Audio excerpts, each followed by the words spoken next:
How small can we go when we want to run equipment with a battery? This little battery is a normal car battery, lead acid. I pulled it a few years ago from my other car, and it's supposed to be 540 cranking amps up to 675 surge. That would be about 60, no, actually a little bit less. It should be about 40 something amp hours. Not a lot. Okay.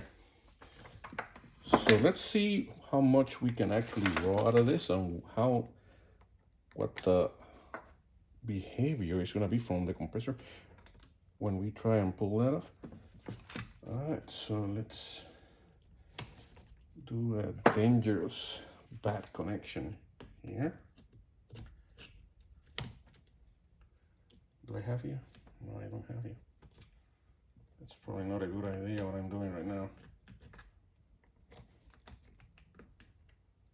I guess that's as good as it's gonna get. Yeah. Are we off? Yes, we are off. Okay. So let's do this side.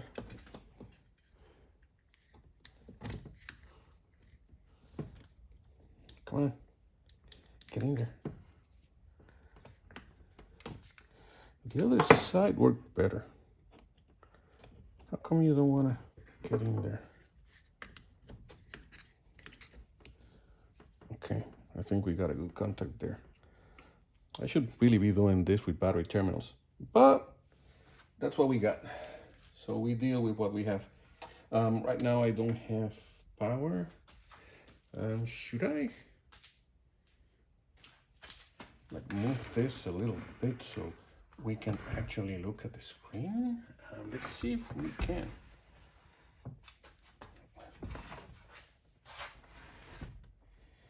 Let's see, can we look at the screen from there? Kind of. All right. So like I said,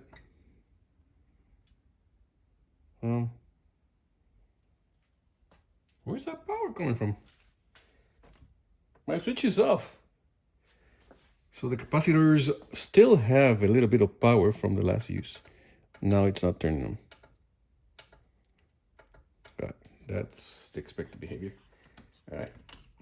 Now we're on. And we have power.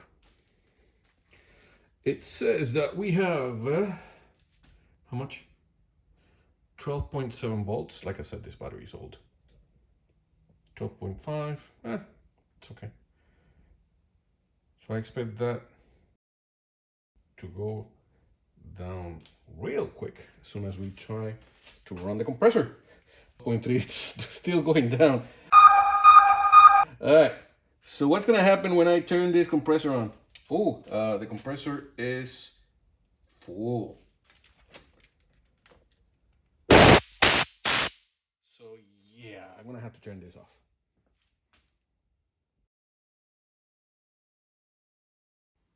All right, we're back again. I charged, but the battery just a little bit more. So now I got it connected. Let's turn the switch on. And my polarity is correct. And we are reading. So the thing ran. You just heard it ran, right?